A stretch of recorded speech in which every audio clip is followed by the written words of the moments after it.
तो एक बहरूपिया था जो अपने स्वांग को पूरी तरह पेश उतारा करता था, किंचन मात्र इतना भी दोष नहीं आने देता था। अब एक दिन वह राजा के पास गया और इनाम पाने के उद्देश्य उसने राजा से कहा, महाराज आप कौन सा स्वांग देखना चाहेंगे?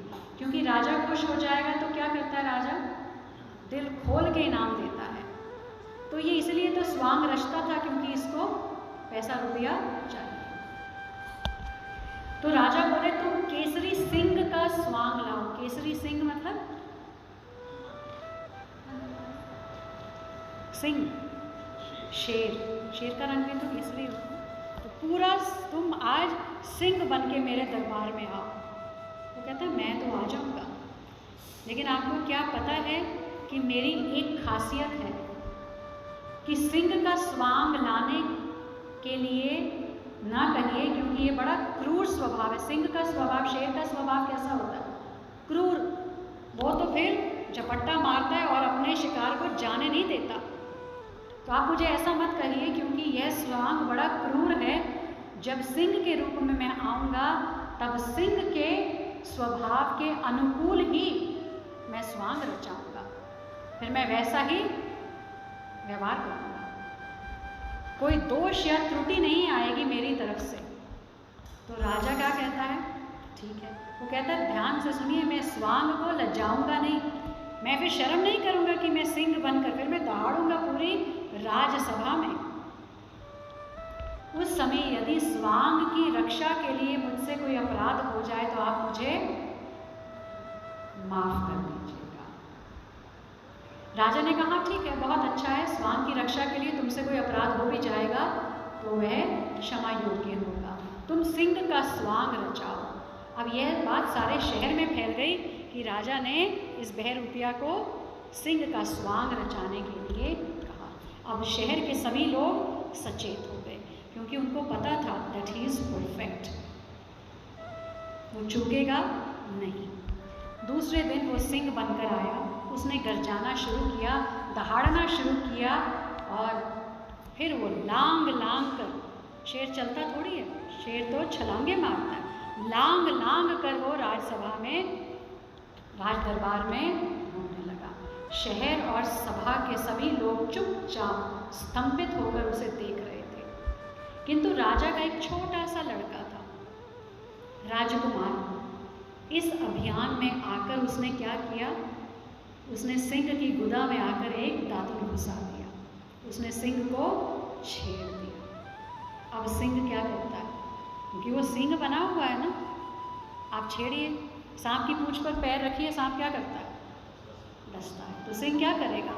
सिंह ने दहाड़ा और उस राजकुमार को झपट्टा मार के घायल कर दिया। आगे के दोनों पंजों से उसने राजकुमार पर ठीक सिंह की भांति आक्रमण किया, जिससे उस नन्हे से बालक के प्राण निकल गए। तो राजकुमार मारा गया। सिंह दहाड़ता हुआ फिर राजसभा में घूम रहा है और फिर वो वापस छलांग मारता हुआ बाजार से लौटकर चला गया। अब राजकुमार की हो गई मृत्यु, राज परिवार में छाया सन्नाटा है, राजसभा के सदस्यों को बड़ा ही दुख हो रहा है, शोक हुआ।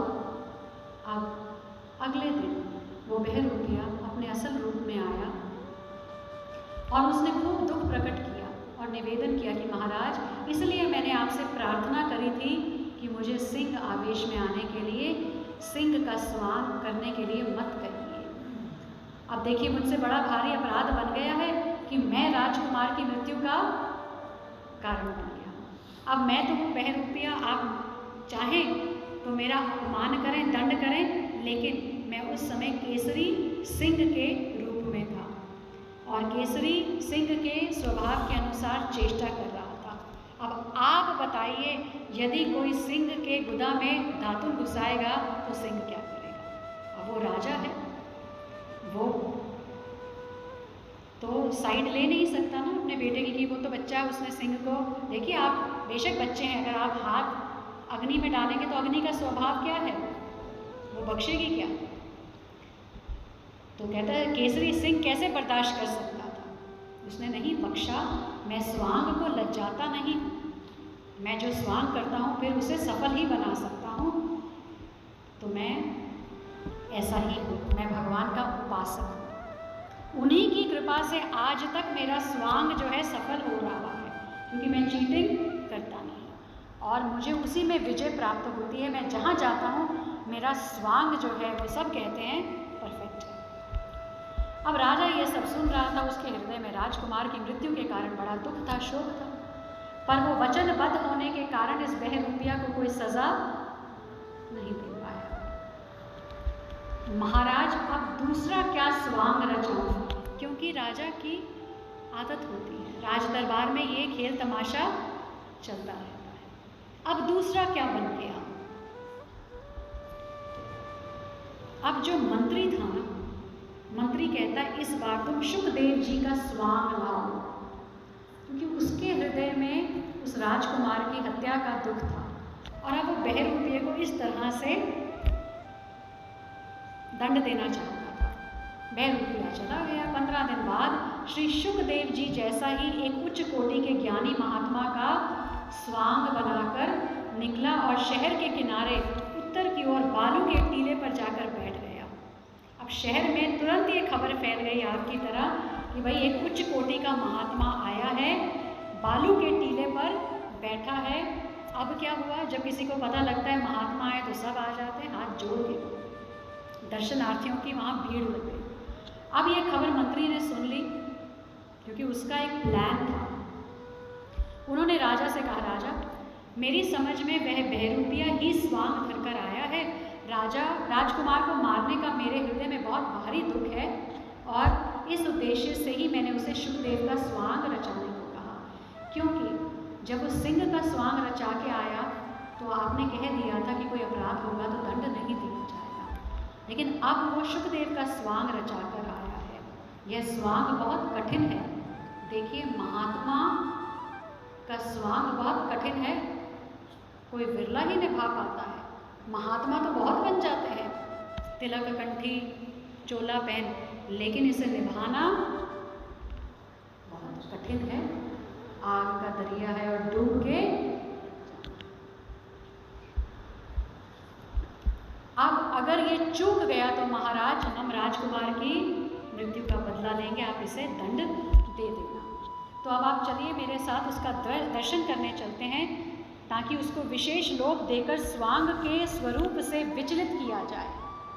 महात्मा को विचलित करना ही सबसे बड़ा टेस्ट है कि वो विचलित होता है या नहीं होता। यो आपस में बातचीत करके वे दोनों वहाँ पहुँच गए। मंत्री और राजा ने महात्मा को नमस्कार किया, दंडवत किया और उनके चरणों में रत्नों और सोने की मोहरों की थैलियाँ रख दी। अब महात्मा को इन चीज़ों से क्या मतलब होना चाहिए महात्मा को। उन्होंने क्या किया, परीक्षा लेने का प्रयास किया कि ये चूकेगा और हम इसे दंड देंगे। तो वे महात्मा उन थैलियों की अवहेलना करके झट वहाँ से उठकर जंगल की ओर चल दिए, क्योंकि वो क्या करता था, वो स्वांग में पूरा उतरता था, उस कैरेक्टर में पूरा उतर जाता था। अब वो महात्मा बना हुआ है, जबकि वो ये सारा काम इसी के लिए कर रहा था, पैसे के लिए। लेकिन जब महात्मा के रूप में उसे लालच दिया गया तो उठा और चल दिया। मंत्री उसके पीछे पीछे गया। जब एकांत स्थान आ गया तब मंत्री ने उसके कानों में कहा, तू बहरूपिया है, महात्मा शुकदेव जी का स्वांग लेकर आया है, मैं जानता हूँ। इन थैलियों में लाखों रुपए का धन है। अब मेरा ये तेरे से अनुरोध है कि तू सब द्रव्य स्वीकार कर ले, फिर हम दोनों आधा आधा बांट लेंगे। वो महात्मा को फिर से फंसा रहा है कि ये तू ले ले, इसके बाद हम आधा आधा कर लेंगे। उस महात्मा के रूप में आए हुआ वो बहरूपिया जो है, मंत्री की बात बिल्कुल अनसुनी कर दी उसने। वो तो एकांत था, वहाँ तो वो बात मान सकता था, लेकिन उसने मंत्री का ये प्रलोभन स्वीकार नहीं किया। वो वहाँ पर अनसुना करके विरक्त भाव से जंगल में चला गया। उसने छुआ भी नहीं उस पैसे को। तब राजा और मंत्री लौट आए। अब 2 दिन बाद वो फिर बहरूपिया आता है, राजा के भवन में आया, बोला, महाराज शुकदेव जी का स्वांग आपको कैसा लगा। राजा ने कहा, बहुत अच्छा। तब बहरूपिये ने फिर पूछा, अब कौन सा स्वांग रचाऊं। वहाँ राजा का भक्त एक नाई था, उसने सोचा इसने राजकुमार की हत्या कर दी है, इसका बड़ा पाप लगा है, महात्मा का स्वांग तो ये कर गया, पास हो गया, अब मैं इसको फंसाता हूँ। उसने कहा तुम पतिव्रता सती का स्वांग करो। देखिए, पतिव्रता सती का स्वांग करना भी आसान है, आसान। तो ये कितने समझदार है, नाई हो मंत्री हो, एक कहता है महात्मा बनकर आओ, एक कहता है पतिव्रता सती का स्वांग रचाओ। राजा मंत्री ने भी सहर्ष समर्थन किया, बहिरूपिया जो है वो सहर्ष स्वीकार करके चला गया। कुछ दिन बाद उसने देखा कि एक मुर्दा तैरता हुआ नदी के किनारे आ पहुंचा था। उसे वो घर ले आया, उसे वो मुर्दे को घर ले आया। घर लाकर उसने उसे पति के रूप में सजाया। अब भाई कैरेक्टर में घुसना है, स्वांग में आना है, तो किरदार वैसा होना है, तो फिर उसके लिए पति भी तो चाहिए ना। वो भाव कहाँ से आएगा? तो उसको मुर्दा देखा, उसने मुर्दा उठाया और मुर्दे का पूरा उसने श्रृंगार किया कि भाई ये पति है मेरा। पूरा पति के रूप में उसे सजाकर स्वयं भी श्रृंगार कर लिया। 16 श्रृंगार करके पतिव्रता स्त्री का स्वांग बनाया और पति की वैकुंठी बनाकर धूमधाम और गाजे बाजे के साथ बाजार में होते हुए शमशान जाने के लिए जुलूस निकाला कि पति तो मर गया। क्या लाया था? डेड बॉडी तो लेकर आया था। उसने उसको सजाया और खुद भी 16 श्रृंगार किया और अब उसने पूरी व्यवस्था करी कि इसका अंतिम संस्कार होना चाहिए। हजारों नर नारी उस मुर्दे के साथ होकर शमशान घाट पर आए। जब यह समाचार मंत्री को मिला तब उसने राजा को भी कहा कि आज वो बहरूपिया पकड़ा जाएगा, पतिव्रता सती का स्वांग लेकर आया है, मैं इसे जलाने का प्रबंध करता हूँ।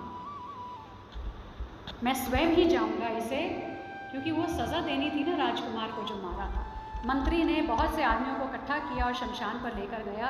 करीब 100 मन काट का ढेर लगवाकर चिता बनवाई गई। यह पतिव्रता स्त्री अपने पति के शव को गोद में लेकर चिता में भस्म होने के लिए बैठ गई। पतिव्रता है, पति रहा नहीं तो अब मुझे जीने का कोई अधिकार नहीं है। चिता के चारों ओर आग लगा दी गई। उसी समय बड़ी जोर से आंधी तूफान चलने लगा। आदमी तथा शहर के सब लोग वहां से भाग गए। उनको कोई मतलब नहीं है, बहरूपिये से सब अपनी जान बचाने के चक्कर में वहां से भाग गए, क्योंकि आंधी के साथ क्या होता है? घोर वर्षा। वर्षा इतनी जोरों से हुई कि चिता की धधकती हुई लपटों को शांत कर गई। और क्या हुआ?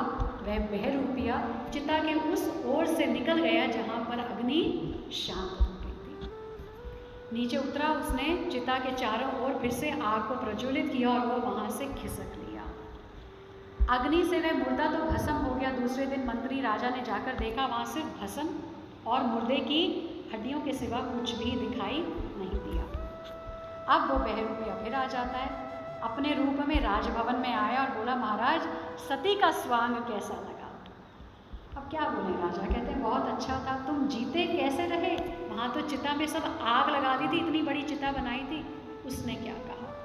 महाराज मैं स्वांग में कभी भी शर्माता नहीं हूँ, मैं उस कैरेक्टर को पूरा निभाता हूँ, इसलिए मेरी रक्षा वो भगवान भी करता है। उस भगवान ने मेरी रक्षा करी। अब देखो वो क्या कहता है। भगवान ने मेरी रक्षा करी, मैं स्वर्ग में गया, आपके पितामह से मिला, मैं आपके सारे पूर्वजों से मिला स्वर्ग में। उनकी दाढ़ी, मूछ और नाखून बहुत बड़े और गंदे थे। तो मैंने उनसे पूछा कि भाई सब ठीक तो है, आप राजा के एंसेस्टर्स हैं, पूर्वज हैं, ये दाढ़ी बड़ी हुई है, नाखून बड़े हुए, क्या बात है? आपको कोई कष्ट है क्या? तो कहता है मैंने उनसे पूछा राजा को क्या कहूँगा कि भाई मैं स्वर्ग में आप सबके दर्शन करके आया हूँ। उन्होंने कहा यहाँ सब कुछ बहुत अच्छा है, स्वर्ग में सिर्फ नाई की कमी है। यहाँ सिर्फ नाई की कमी है, क्योंकि नाई ने ही ये उसे जलाने का सारा प्लान बनाया। कहता महाराज नाई की ज़रूरत है, तो यहाँ से नाई को भेजना चाहिए हमें। स्वर्ग का तो रास्ता मुझे पता है कैसे ही जाया जाता है, तो यह सुनकर राजा ने उस नाई से कहा, तुम जाओ, चलो मेरी पूर्वजों की सेवा करो, इसे पता है स्वर्ग का रास्ता क्या है, तुम भी कल वैसे ही स्वर्ग जाओ। अब नाई ने उसके आगे जाके हाथ जोड़े, कहता है, भाई मुझे क्यों मरवाता है, मैंने तेरा क्या बिगाड़ा है। बहरूपिये ने उत्तर दिया, तुमने ही मेरे अनिष्ट की कामना की थी, तुमने ही मेरे विनाश के लिए सती का स्वांग लाने के लिए कहा था, इसलिए अब मैं तेरे को स्वर्ग भेजूंगा। जो मनुष्य दूसरों के अनिष्ट के लिए चेष्टा करता है उसका अपना ही अनिष्ट हो जाता है कि नहीं है। नाई ने कहा, मेरा अपराध क्षमा करो, मैं तुम्हारी शरण हूँ, अब तुम मुझे इस घोर विपत्ति से बचाओ, क्योंकि राजा तो मुझे छोड़ेगा नहीं। तब बहरूपिये ने राजसभा में आकर सबके सामने मंत्री से आदि से अंत तक की सारी सच्ची घटना कह सुनाई कि मैं स्वांग में कभी शर्माता नहीं हूँ और भगवान मेरी सब प्रकार से रक्षा। जब आप लोग चिता में आग लगाकर चले गए थे, इतनी आंधी तूफान बारिश हुई जिससे अग्नि शांत हो गई, मैं बच गया, मैंने चिता को चारों तरफ से आग लगा दी, मुर्दा जल गया और मैं बच गया। स्वर्ग में जाकर कभी कोई वापस आता है क्या? कभी कोई वापस आता नहीं। तो आप इस बेचारे नाई के प्राण मत लीजिए। इस पर राजा ने उससे कहा, तुम्हारे स्वांग से हम बहुत प्रसन्न हैं, जो होने वाली घटना थी वह हो गई। क्या होने वाली घटना थी? राजकुमार ने जाना था, होनी बहुत बलवान है।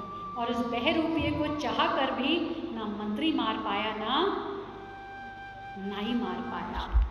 तो इस कहानी से क्या शिक्षा मिलती है, ये अब आप बताएंगे जो ये कहानी को सुन रहे हैं। जी बताइए।